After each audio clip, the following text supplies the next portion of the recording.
Hello, guys. A very good evening to all of you. Welcome back. In this session, we are going to talk about merchant banking. Okay. We are going through our IE and IFS module D and module D, which is all about financial product and services. So, today we will talk about merchant banking services. Okay. Like unit number 35 and let's have a look about the course content. ठीक है, तो क्या क्या topics हैं आपका इसमें. तो definition of merchant banking, basically what is basic introduction of merchant banking. ठीक है, historical background, then we have development of merchant banking in India, merchant banking versus commercial banking, licensing requirements, then we have SEBI regulation, activities of merchant banking, key policy requirements and key code of conduct. Okay, so as per the SEBI guidelines. So guys, whenever we talk about merchant banking, they are like they get regulated by SEBI, and they do provide services like underwriting, advisory and consultancy services and all, right? तो इन सब चीजों में आपका ये deal करते हैं. And mostly they deal with organisations. ठीक है, इनके जो कस्टमर्स आपके हैं they are at corporate level, और HNI कस्टमर्स आपका, they do not deal with the individuals और मासेस, राइट? तो जैसे कोई भी कंपनी का आपका IPO आता है तो उसमें जो पूरी सर्विसेज आपकी होती है, ठीक है, that is generally done by merchant banking. और ऐसे ही बहुत सारी consultancy या advisory services which are generally provided by these particular institutions. So let's talk about the basic introduction. Okay, so merchant banking refer to a blend of banking and consultancy services. So it's a combination of banking and consultancy services that assist business and high net worth individual in complex financial matter. It distinct from retail and commercial banking and include a broad range of activities like underwriting, advisory services, asset management and corporate finance. So these are some core areas where basically merchant banks they generally deal with. Okay, तो ये कुछ important services आपका, ठीक है, जैसे underwriting at the time of IPO, FPO, NFO process, ठीक है, advisory services about the investments and asset management आपका, ठीक है, and corporate finance, और स्पेशली जो बड़े बड़े प्रोजेक्ट आपके होते हैं उसमें उन प्रोजेक्ट को एसेस करना और फिनेंस का अरेंजमेंट करना और finding out the alternative source also, that is the role of merchant banks. ठीक है, so the regulation pertaining to merchant banking are merely stipulated under the SEBI Merchant Bankers Regulation 1992, which have been amended periodically to meet the evolving market conditions. So this is the act आपका, ठीक है. So SEBI merchant bankers regulation to 1992, जो कहीं ना कहीं जितने भी merchant bank हैं उनके लिए उनकी लाइसेंसिंग, जैसे आपका merchant bank category 1, category 2, category 3, category 4, या फिर आपका लाइसेंसिंग के अलावा उनकी जो डे टू डे बेसिस की एक्टिविटीज या अदर्स हैं उन सबको आपका डिफाइन करने का काम करता है. ठीक है, so let's have a look about the differences between merchant banking and commercial banking, तो जिससे थोड़ा सा एक फेयर आइडिया आपका हमें मिलेगा. ठीक है, तो अगर हम लोग बात करें प्राइमरी ऑब्जेक्टिव्स का, ठीक है, so to provide specialized finance and advisory services to business and high net worth individuals. और अगर कमर्शियल बैंक की बात करते हैं, ठीक है, so they have a diverse portfolio. ठीक है, सो ज्यादातर कस्टमर इनके रिटेल कस्टमर आपके होते हैं. ठीक है, सो आपका borrowing for the purpose of lending या दस, ठीक है, these are some services which can be further categorise among 3 part. जैसे आपका banking book, deposit and advances, trading book आपका, ठीक है, tradable securities and off balance sheet exposures, right. Target client आपका यहाँ पे कॉर्पोरेट रहेगा मोस्ट ऑफ टाइम. ठीक है, so large corporation, high net worth individuals and institutional investments. यहाँ पे आपका individual, small and medium enterprises, large corporation. ठीक है, तो ये सब के लिए.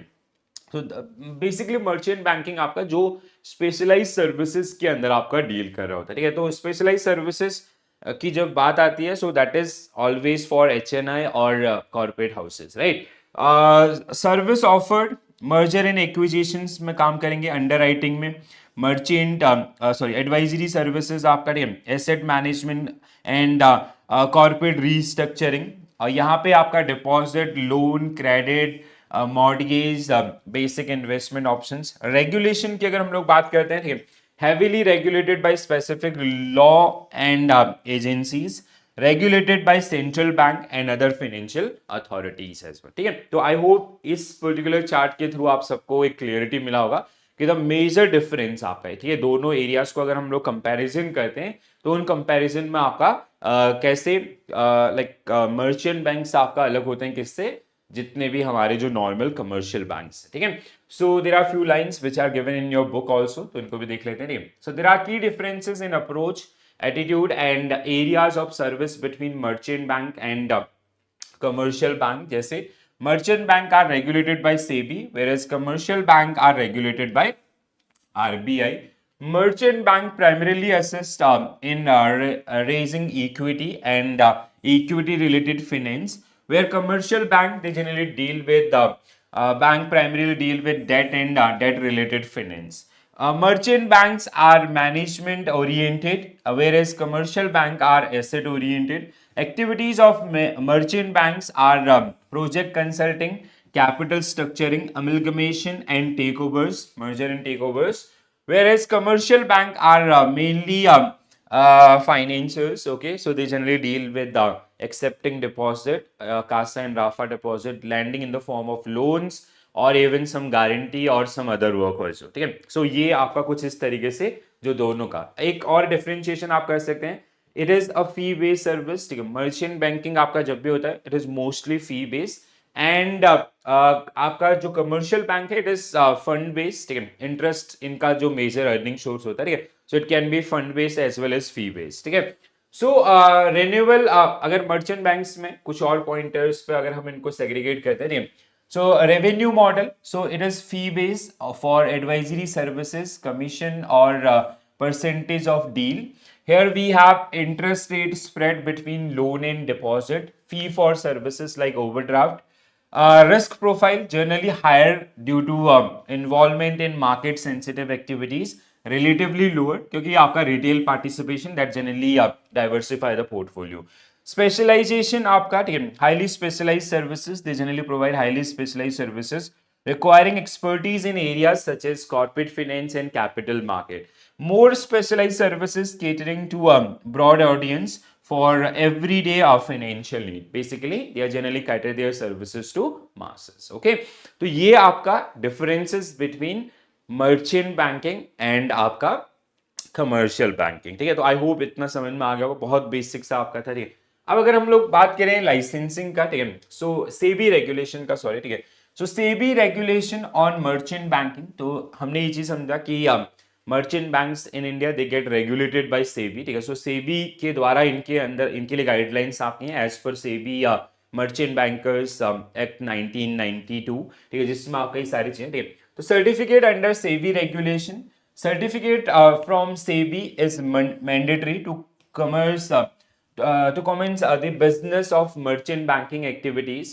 Certificate of merchant bankers is 4 type. We have category 1, category 2, category 3 and category 4. ठीक है, तो 4 टाइप के आपके मर्चेंट बैंकर्स होते हैं, जिसमें सबसे ज्यादा जो आपके एक्टिविटीज में इन्वॉल्व होता है दैट इज मर्चेंट बैंकर 1. ठीक है, जैसे हमने ऑथराइज डीलर्स 1, 2, 3 आपका स्टडी किया था, तो सबसे ज्यादा एक्टिविटीज आपका कैपिटल और करंट अकाउंट्स में कौन डील करता है, authorise dealers 1.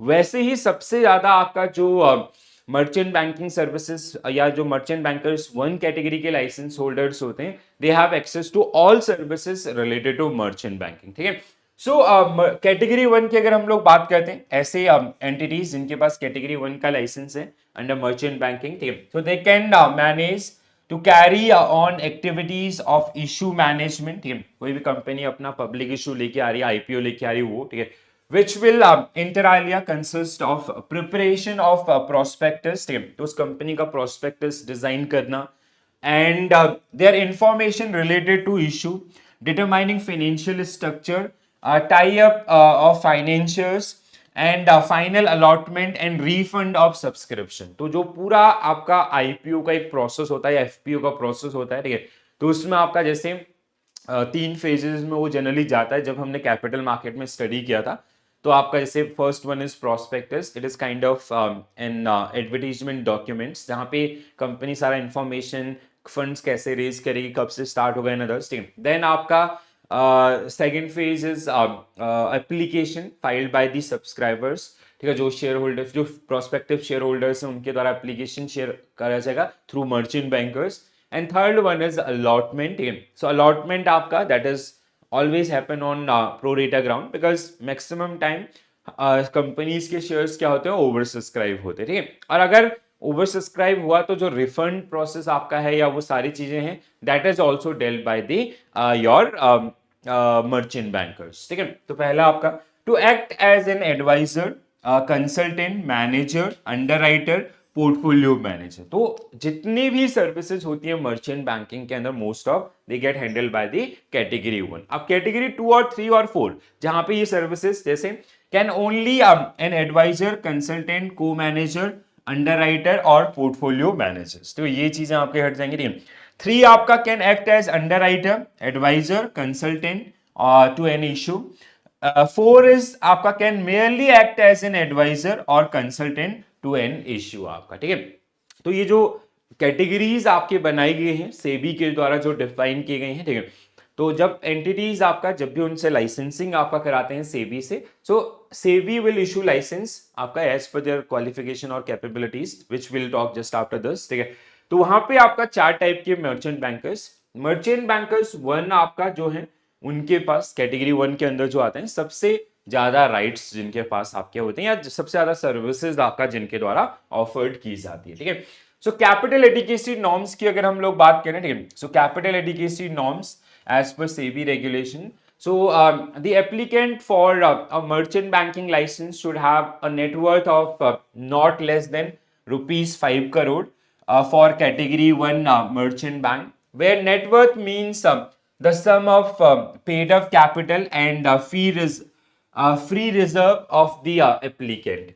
The certificate of registration granted under sub-regulation 1 shall be valid unless it is suspended or cancelled by the board itself, ठीक है. तो मिनिमम आपका जो कैपिटल रिक्वायरमेंट्स है, that is how much, 5 crore rupees, ठीक है. और अगर हम लोग लाइसेंसिंग की बात करें, कितने टाइम के लिए लाइसेंस होता है, तो ऐसे there is no specific time duration, ठीक है. तो जब तक आपका बेसिक वो आप जो बेसिक गाइडलाइंस या अदर्स हैं बिजनेस जो इसका है उसमें सही चल रहा है, तो SEBI can keep that particular licence, ठीक है. वो आपका उसका वैलिडेशन रह सकता है, ठीक है. हाँ, सेबी के बोर्ड के पास राइट है, वो चाहे अगर उसको लगता है कि इन्वेस्टर्स या जो कस्टमर्स हैं उनके व्यू पॉइंट्स में या ऑर्गेनाइजेशन के व्यू पॉइंट्स में आपका to protect the interest of investors, account holders or even company itself, so they can basically cancel the license of merchant banks, ठीक है. कि SEBI guidelines for merchant bankers, ठीक है. देखो ये मैकमिलन का कंटेंट किसी ने मेरे को लास्ट टाइम कमेंट किया था कि sir why you always keep this. Reason क्या है ना, मैंने ये पेपर दिया है इसलिए मैं आपको ये चीज बता रहा हूँ, ठीक है, कि when you go through these particular statements ना, it is very easy to recall them, ठीक है. और एग्जामिनेशन में जब आप जाओगे ना, होने को मर्चेंट बैंकिंग के ऊपर ऐसा नहीं कि बहुत सारा लिखा गया है, ठीक है, but examiner will pick statements from your book itself, ठीक है, मोस्ट ऑफ टाइम 90% टाइम, ठीक है, बिलीव मी गाइस. और आपके जो दोस्त लोग हैं जिन्होंने क्लियर किया, आप उनसे भी बात कर सकते हैं, ये चीज आपको वहां पे देखने के लिए मिलेगी. तो इसलिए हमेशा सजेस्टेड होता है कि you can go for Macmillan book, that is the best source, उसके अलावा और कुछ नहीं है, ठीक है. So SEBI's authorization criteria to allow the applicant to act as merchant bankers, which include professional qualification in finance, law and business management. ठीक है, तो जो भी merchant banking के license दे रहे हैं, ठीक है, so first they need professional qualification in finance, जैसे आपका CA, CFA ये सब आपका है, या फिर लॉ के अंदर आपका जैसे LLB एंड ऑल, या फिर बिजनेस मैनेजमेंट लाइक आपका MBA, CFA, CFPs and all, ठीक है.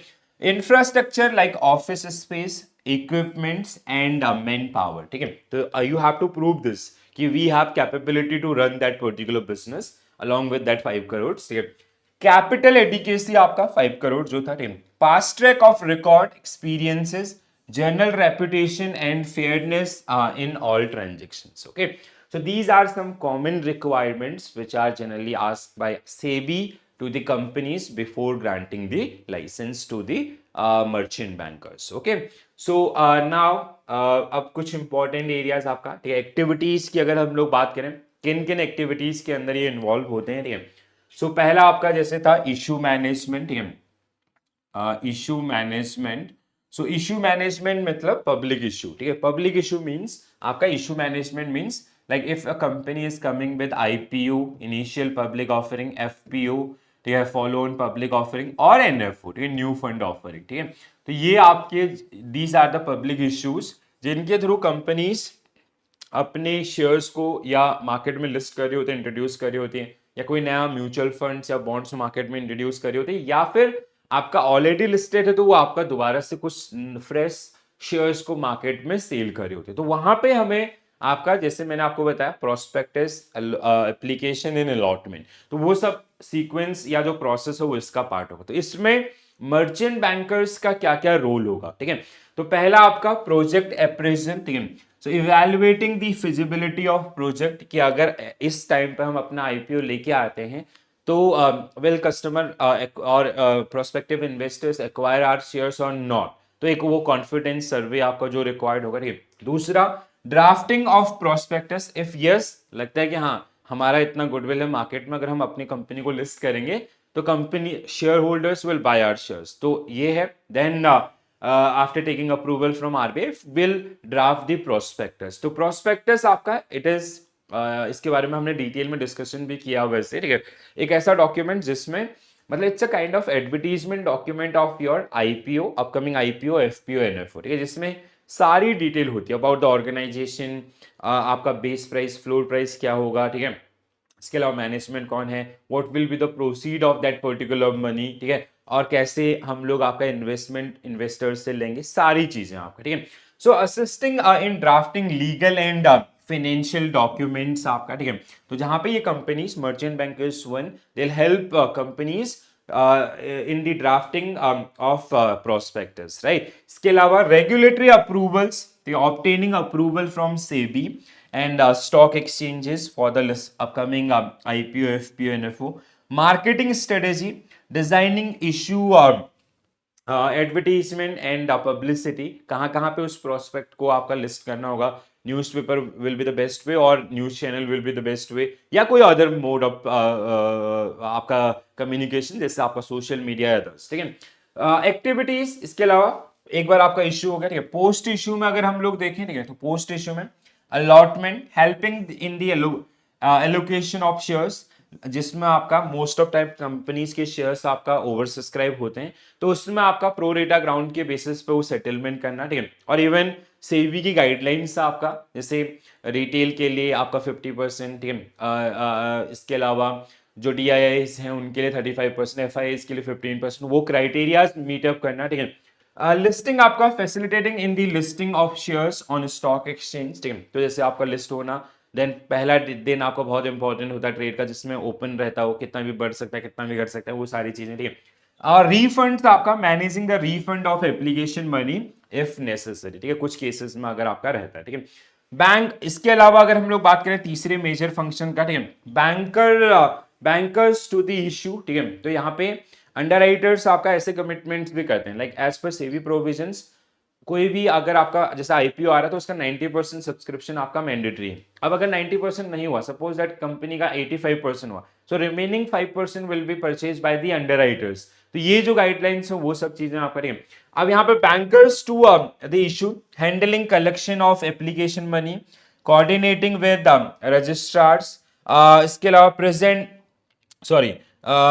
presenting consolidated reports on the subscription labels in others, ठीक है। इसके अलावा mobilizing payment to dividend warrants or interest warrants or refund orders, so ensuring that dividend or interest payments are made to the correct beneficiaries on time, ठीक है। तो अब ये एक तो हमारा आपका बेसिकली पब्लिक इश्यू से रिलेटेड था। इसके अलावा भी जैसे कंपनीज कई बार आपका डिविडेंड अनाउंस करते तो डिविडेंड का अलॉटमेंट आपका, ठीक है, कि जिनके पास शेयर्स थे उन्हीं को जाए, और जो भी रेशियो एंड अदर्स है वो डिस्ट्रीब्यूशन प्रॉपर तरीके से हो। डिवेंचर ट्रस्टी के रूप में जब कंपनीज डिवेंचर इश्यू करते हैं, they are kind of bonds but they are collateralised in the form, ठीक है, जिनके अगेंस्ट बॉन्ड और डिवेंचर में डिफरेंस क्या होता है फंडामेंटली, कि बॉन्ड्स मतलब दोनों चीजें सेम है feature wise, product wise, but bond क्या होता है आपका, दीज आर सॉरी आपका debentures are these are secure instruments, ठीक है, इनके अगेंस्ट में सिक्योरिटी आपका होती है, ठीक है.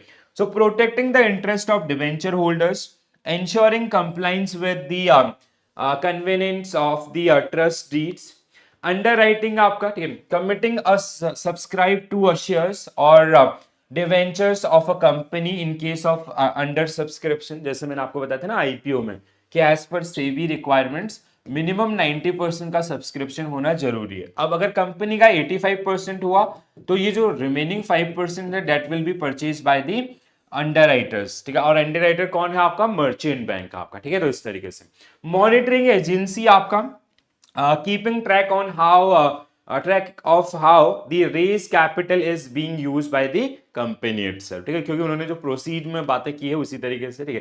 की कोड ऑफ कंडक्ट, अब ये again this is very very important one, ठीक है. सो की code of conducts as per the SEBI regulations, ठीक है.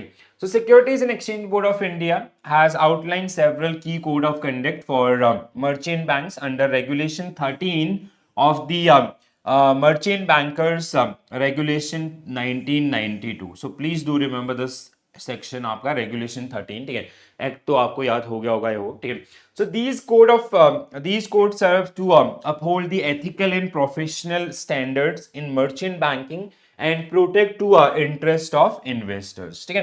तो जब भी हम लोग आपका कोड ऑफ कंडक्ट की बात करते हैं, it is like to do your business in ethical way, और we generally expect good governance from the organisations और to protect the interest of investors. ये आपका बैंकिंग के केस में हो या किसी भी आपका रेगुलेटरी केस में हो, सेम चीज है. तो आपका regulation 13 of SEBI merchant bankers regulation 1992, जहां पे ऐसे कुछ गाइडलाइंस आपका दी गई हैं जो कहीं ना कहीं किसके संबंध में है आपका कि जो भी इन्वेस्टर्स या अदर्स हैं, मतलब जो मर्चेंट बैंकर्स अपनी जो एक्टिविटीज के थ्रू आपका कोई भी ऐसी एक्टिविटी ना करे जिससे आपका किसी का नुकसान हो, ठीक है, या कोई अनफेयर एक्टिविटी उनके द्वारा मार्केट में ना की जाए. तो जैसे आपका investor protection should all effort to protect the interest of investors, ethical and professional standards should maintain high standard of integrity, dignity and fairness in the conduct of business, should fulfill all obligation in a professional and ethical manner, non-discriminations, should not discriminate among clients, ठीक है. तो ऐसा, इसके अलावा transparency अगर हम लोग बात करें, ठीक है, so ensure that prospectus, letter of offers etc. is available to investors at the time of the issue, should inform its client of any penal action taken against it by SEBI, should inform the board about any legal proceeding initiated against it, ठीक है. तो अगर ऐसा कुछ होता है तो वो that should be communicated to the clients और customers, ठीक है. Compliances and governance should abide by the rule of Securities and Exchange Board of India Regulation 2003 आपका, ठीक है. तो यहाँ पे ऐसे बहुत सारी कंप्लायंसेस एंड गाइडलाइंस आपका जो कि गवर्नेंस के रिलेटेड जो गाइडलाइंस आपका दी गई है, ठीक है. इसके अलावा should ensure that any person at employee should have the capacity to be a merchant bankers. तो अगर आप अपने ऑर्गेनाइजेशन में किसी को एज अ मर्चेंट बैंकर्स आपका हायर कर रहे हो, ठीक है, तो उसके अंदर वो कैपेबिलिटीज आपकी होनी चाहिए या जो बेसिक सर्टिफिकेशन या एक्सपीरियंसेस रिक्वायर्ड है जो जिससे सही सर्विसेज आपका प्रोवाइड की जा सके, ठीक है. Would be responsible for act of its employee and agent, ठीक है. अगर उनके एम्प्लॉइज या एजेंट के द्वारा कोई खराब काम होता है तो that organisation will be responsible. So these are some code of conducts which are given under regulation 13 of SEBI Merchant Bankers Regulation 1992, ठीक है. I hope this is clear, ठीक है. And now the final part is licensing requirements, ठीक है. तो कहाँ पे licensing का requirement होगा, ठीक है. तो जैसे अगर हम लोग बात करें, so prospective merchant banks have to obtain the following license from SEBI for initiating merchant banking activities, ठीक है. तो अगर कोई भी मर्चेंट बैंकिंग का बिजनेस इंडिया में करना चाहता है, ठीक है, so they have to follow these particular guidelines, ठीक है. और कहाँ पे इसको लाइसेंसिंग का रिक्वायरमेंट्स आपका होगा. तो first one is merchant banker की तरह आपका, ठीक है, so certificate of registration from SEBI हमने पहले भी पढ़ा था, ठीक है, is to be obtained from for category 1 2 3 4 merchant bankers for rendering आपका issue of management services, public issue, right issue, private placement issue related equity and debt, underwriting, consultancy and corporate advisory services etc as per the capital market as a capital market intermediary. तो अगर merchant banking के through जा रहे हो तो ये आपका, ठीक है। इसके अलावा बैंकर टू इश्यू आपका, ठीक है। So certificate of registration from SEBI is to be obtain to handle banker to the issue, ठीक है। तो आप जैसे उसका ओवरऑल फंड मैनेजमेंट भी अगर आप ही देख रहे हो तो you have to obtain certificate from SEBI that is called banker to issue आपका, ठीक है। तो मर्चेंट बैंकिंग का लाइसेंस आपके पास है, दैट इज गुड। मतलब यूजुअली क्या होता है, अगर आप कैटेगरी 1 के अंदर होते हैं सारे लाइसेंस हम लोग ऑब्टेन करके रखते हैं, ठीक है। बट हाँ, दिस इज मैंडेटरी कि लाइक ये आपका रिक्वायरमेंट्स है, ठीक है। तो ये सारे सर्टिफिकेट्स आपके पास होनी चाहिए, तभी आप, अगर आपके पास ये नहीं है तो you can not handle the transactions या जो पेमेंट्स या आपका कलेक्शन है वो चीज नहीं कर सकते, ठीक है। Assignment with network of exclusive capital market branches and designated branches to handle SBA application, ठीक है, application supported by blocked amount, collecting escrow, refund, paying banker assignments also, ठीक है। Debentures ट्रस्टी आपका, ठीक है, अगर आप डिवेंचर ट्रस्टी के रूप में भी काम करना चाहते हैं, ठीक है। So in term of SEBI guidelines और debentures issue public rights of the companies with the maturity period exceeding 18 months are required to have a debenture trustee, ठीक है। तो अगर कोई डिवेंचर इशू किया जा रहा है कंपनी के द्वारा and you are working as underwriters, so यहाँ पे और as a facilitators and debentures का मेच्योरिटी क्या है, more than 18 months, so you will be required debenture trustee certificate from the SEBI itself, and its name must be stated in the prospectus of the issue. A merchant bank cannot directly be a trustee, but the trust can be a subsidiary of the merchant bankers also, ठीक है। मतलब they can handle this business as a subsidiary part also. Portfolio management in term of SEBI guidelines, the merchant bank can carry on the activity of portfolio manager only if separate certificate of regulation under the provision of SEBI Portfolio Management Regulation 1993 is obtained, ठीक है। सो अगर आप portfolio management services offer करना चाहते हैं, so for that one also you have to obtain certificates of registration as a portfolio manager from SEBI itself, ठीक है।